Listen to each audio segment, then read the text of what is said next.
Judy, directed by Robert Gould and written by Tom Edge and Peter Quilter, is a film that tells us the very heartbreaking story of Hollywood legend Judy Garland.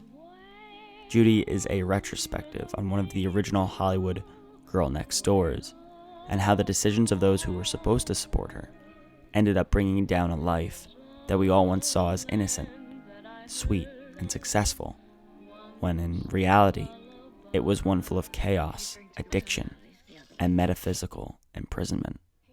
Renee Zellweger is a shoo-in for the Academy Award, as she navigates the difficult path of a life full of pressure, addictions, and wanting to provide for her children as best she can. One can tell by seeing Judy just how dedicated Zellweger was to bringing Judy Garland back to life, both the performer and the woman she was at the end of her life. There are times where I was convinced she was Judy, not only looking like her in some shots both facially and bodily, but sounding as close as one can get to the real-life Judy Garland. Zellweger is able to bring the full range of the sorrow, hesitation, anxiety, and humor that Garland had. She encapsulates the mental state that Garland had to have had in this emotionally and physically emaciating life that was cultivated for her as she was seemingly forced into a lifetime of being treated terribly by manipulative executives, greedy managers, and those who were supposed to have loved and supported her. Apart from rising star Jessie Buckley, who plays Rosalind Wilder, Judy's firm personal assistant, Darcy Shaw as young Judy, whoever plays the dominating and slimy MGM executive Louis B. Mayer, as his name wasn't listed on IMDb, and Bella Ramsey, who plays Judy's young daughter, whom you might recognize as Lady Mormont from Game of Thrones. Most of the other players in Judy are unable to match the caliber of Zellweger's performance. Finn Wittrock, who plays Judy's final husband, Mickey Dean's accent was all over the place. And throughout the film, Rufus Sewell, who usually does amazing work, doesn't really have that much to do, other than to be one of the physical foils to our main character. While these performances aren't as strong as Zellweger's, they enhance the picture to make the audience understand the motives and the reasons why Judy Garland developed into the shell of who we once thought of as the innocent Dorothy from The Wizard of Oz that everyone falls in love with.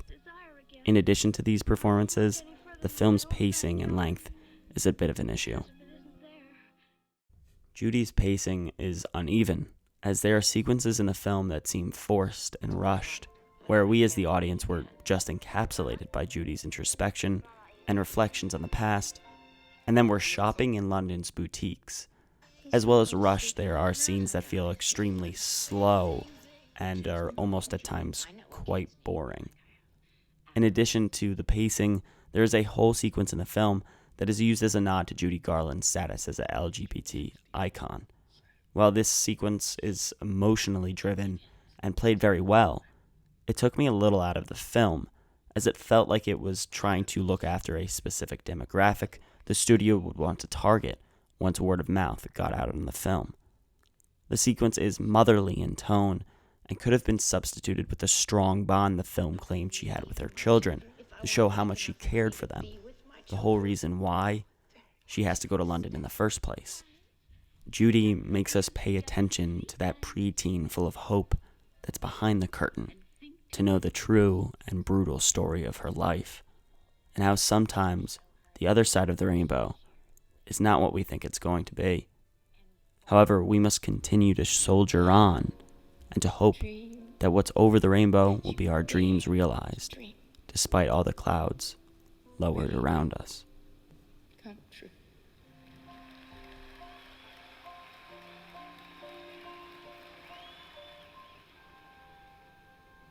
Thank you for watching. Please subscribe to my channel and check out this playlist for more film reviews and analysis.